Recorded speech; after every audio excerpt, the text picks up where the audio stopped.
Hey guys, Walt's here with a quick discussion of the tragedy of Julius Caesar, Act 3.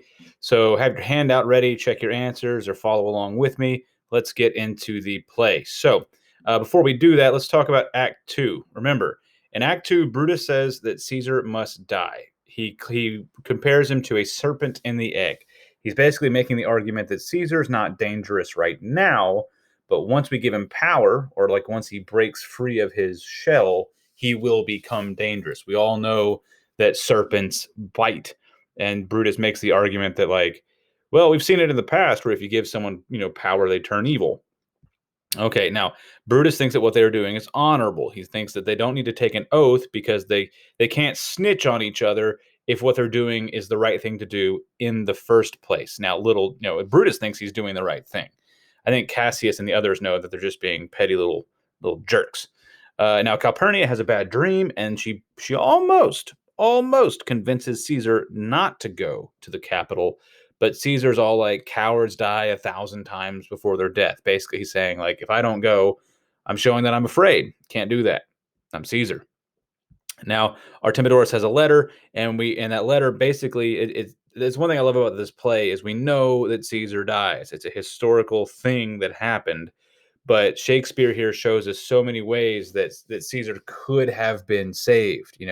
This whole cowards die 1,000 times. I'm Caesar. No, nothing can defeat me. His arrogance, his pride drives him towards his own demise.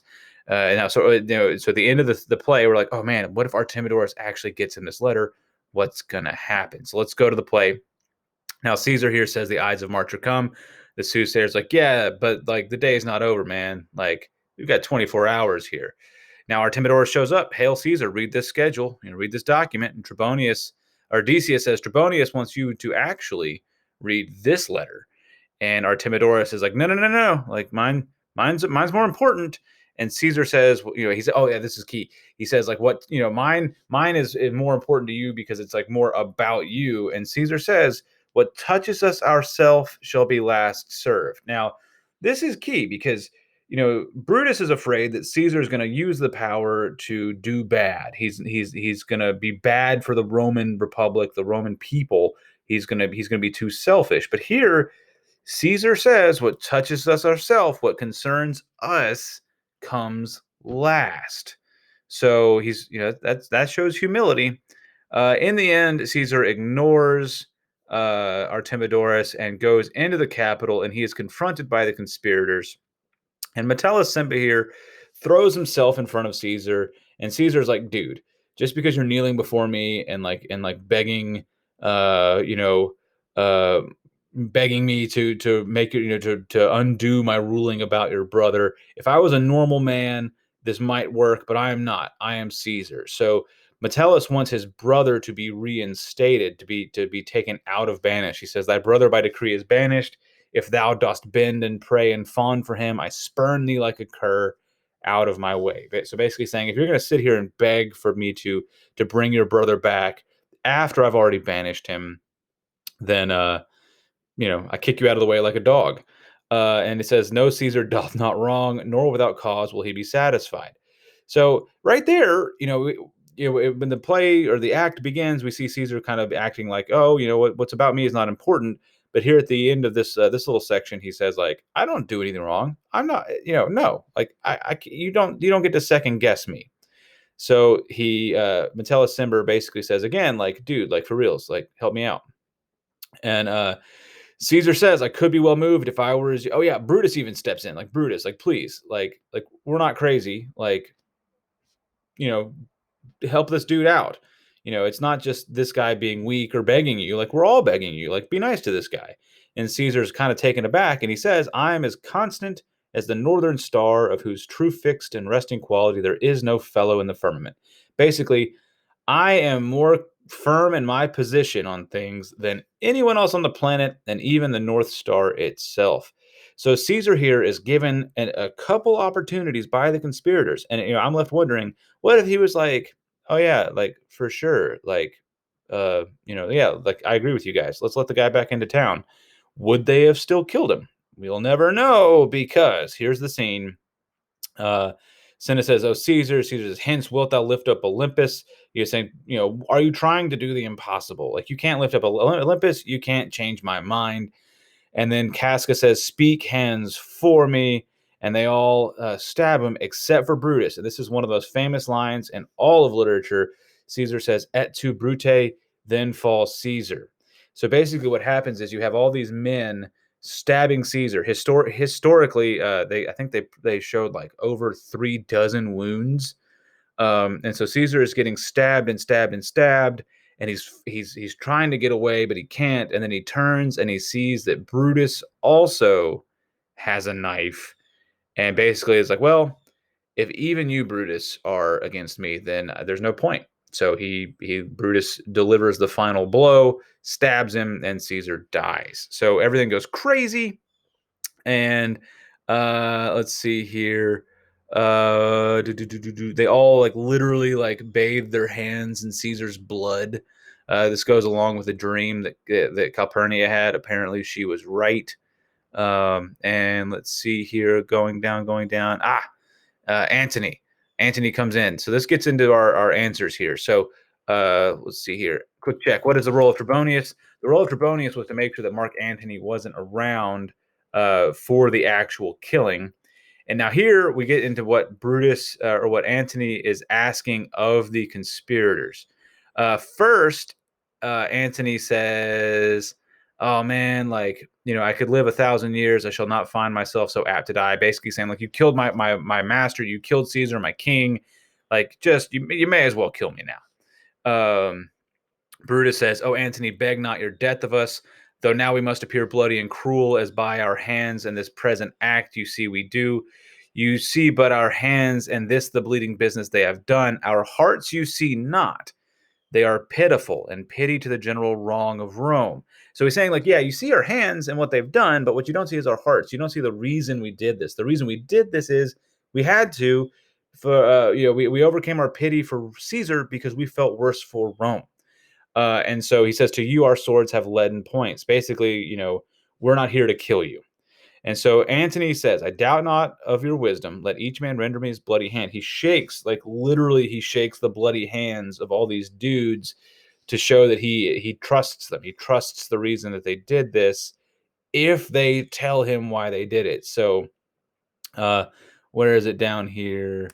Okay, so Antony asks of Brutus and the others. He first asks them to kill him too, and then later on he asks them to speak at the funeral, but they put conditions on him. Let's see what conditions they put on Mark Antony.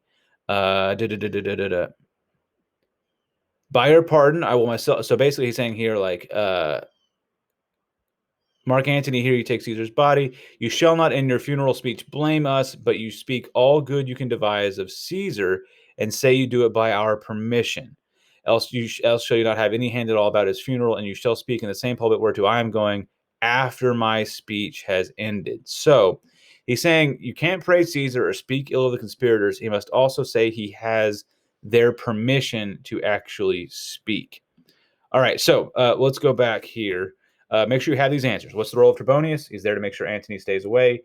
What does Antony ask of Brutus and the others? First, he's like, "Hey, man, you got to kill me too." And then he says, "No, I don't, okay, since you're not going to kill me, I got to speak at that funeral." And what conditions are placed on Antony at the funeral?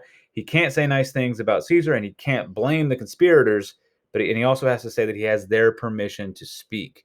Now, what reason does Brutus give for killing Caesar? This goes to the funeral here. So let's skip down. All right, so here is Brutus's speech. This is his speech to the people of Rome. Because remember, Caesar appealed to the people of Rome. They're the ones that wanted Caesar as their ruler. They wanted him to take the crown. And so Caesar has to basically, like, he's got to take control of the situation, or else the people of Rome might rise up. So he says, "Romans, countrymen, and lovers, hear me for my cause, and be silent that you may hear. Believe me for mine honor, and have respect to mine honor, that you may believe." So basically saying, remember, I am honorable. Censure me in your wisdom, and awake your senses, that you may be the better judge. He's basically saying, if you guys trust me, if you know that I'm a man of my word, and I'm an honorable person, if you listen to me, keep an open mind, and you'll see that I did the right thing. He says, Brutus rose against Caesar. This is my answer. Not that I loved Caesar less, but that I loved Rome more. Had you rather Caesar were living and die all slaves than that Caesar were dead to live all free men? As Caesar loved me, I weep for him. As he was fortunate, I rejoice at it. As he was valiant, I honor him. But as he was ambitious, I slew him. So Caesar's like people. If or Brutus is like people, if Caesar had lived, you'd all die as slaves. You'd all die as servants to him. But because I killed him, you all get to be free men. So even though I loved Caesar and I thought he was valiant and fortunate and I loved him, I had to kill him for you. Okay, so let's go back here. He claims that Caesar was too ambitious and that his love for Rome outweighed his love for his friend. Now, this is one of the most famous speeches in all of literature. Mark Antony gets up to speak, and Antony says, I'm just going to read this whole thing and kind of break it down. Friends, Romans, countrymen, lend me your ears. I come to bury Caesar, not to praise him. The evil that men do lives after them. The good is often interred with their bones. So let it be with Caesar. So he's saying, like, all right, people, listen up. I'm not here to praise Caesar. We'll see that the evil he has done is going to live after him, and let's let all the good he's done. Let's bury that with him. The noble Brutus hath told you Caesar was ambitious. If it were so, it was a grievous fault, and grievously hath Caesar answered it. Now, here's where the rhetorical genius of this speech kicks in. Uh, Antony is literally going to follow the rules. He's not going to speak ill of the conspirators. He's not going to praise Caesar. He's not going to break the rules, but you got to listen to the tone. Like, what's he actually saying here? What logical argument is he making that's actually going to prove that Brutus and the conspirators are the bad guys? He says, the noble Brutus hath told you Caesar was ambitious. If it were so, it was a grievous fault, and grievously hath Caesar answered it. Here, under leave of Brutus and the rest, for Brutus is an honorable man, so are they all honorable men, come I to speak in Caesar's funeral. So basically, these honorable men have given me the permission, and here I am. He was my friend, faithful and just to me, but Brutus says he was ambitious, and Brutus is an honorable man. He hath brought many captives home to Rome, whose ransoms did the general coffers fill. Did this in Caesar seem ambitious? So here, Antony isn't saying anything nice about Caesar. He's letting the people here make up their own minds about this situation. He's saying Caesar brought home a whole lot of riches, generally for the public. When the poor have cried, Caesar hath wept. Ambition should be made of sterner stuff. Yet Brutus says he was ambitious, and Brutus is an honorable man. So, Caesar here has shown sympathy for the poor. He has wept with those who were suffering. And yet Brutus says he was ambitious. You all did see that on the Lupercal I thrice presented him a kingly crown, which he did thrice refuse. Was this ambitious? Yet Brutus says he was ambitious, and sure, he is an honorable man. So he's laying out these arguments that basically saying, like, Brutus says Caesar was ambitious, but look at all these ways that Caesar was, in fact, not ambitious. And when he says that Brutus is an honorable man, he's doing so sarcastically. I speak not to disprove what Brutus spoke, but here I am to speak what I do know. You all did love him once, not without cause. What cause withholds you then to mourn for him? O judgment, thou art fled to brutish beasts, and men have lost their reason. Bear with me, my heart is in the coffin there with Caesar, and I must pause till it come back to me. So he's basically playing that, like, oh man, like, I need to take a break. I'm getting too emotional about this. And then the common people are like, I think Antony is like onto something here. So basically, in this last part in here, he basically turns all of the common folk against Brutus and Cassius and the conspirators. And so Brutus and Cassius are now going to be outlawed. They're going to be banished themselves. They've got to get out of town because Antony has basically convinced the people that they are the bad guys. So let's go to the handout here. Make sure that you understand that Brutus and Antony both claim that Caesar was ambitious, but Brutus gave that as a reason to kill Caesar, but Antony used that logic against the conspirators to turn them against the public against the conspirators. So that's your handout. The quick check there, that'll be on the test. Now, for this part of it, we're dealing with figures of speech. So you're talking similes, metaphors, personification, and hyperbole. Remember, a simile and a metaphor, those are comparisons. A simile uses like or as. A metaphor simply states directly that one thing is another. And personification is when you give something that isn't human-like qualities. And then hyperbole there is an extreme exaggeration. So I spurn thee like the cur is a simile, and it's basically saying like I kick thee like I kick you aside like a dog. Wilt thou lift up Olympus is a hyperbole, and it's basically saying, are you going to try to do what's impossible? Like you can't do that. Thou bleeding piece of earth is also personification, and in the translation there is basically he's saying that he's referring to Caesar's corpse there. Caesar says, "But I am as constant as the northern star." That's a simile, and basically the translation is there's nothing's ever going to change my mind. 5 to you our swords have leaden points. That is hyperbole. I think there's no I don't know. That's definitely hyperbole. Basically saying like to you our swords are useless. Had I as many eyes as you have wounds, that is hyperbole. You can't have that many eyes. The translation is there's basically saying he wants to see. In that instance, Antony wants so many eyes so he can see why things are the way they are. Like he wants to know what happened.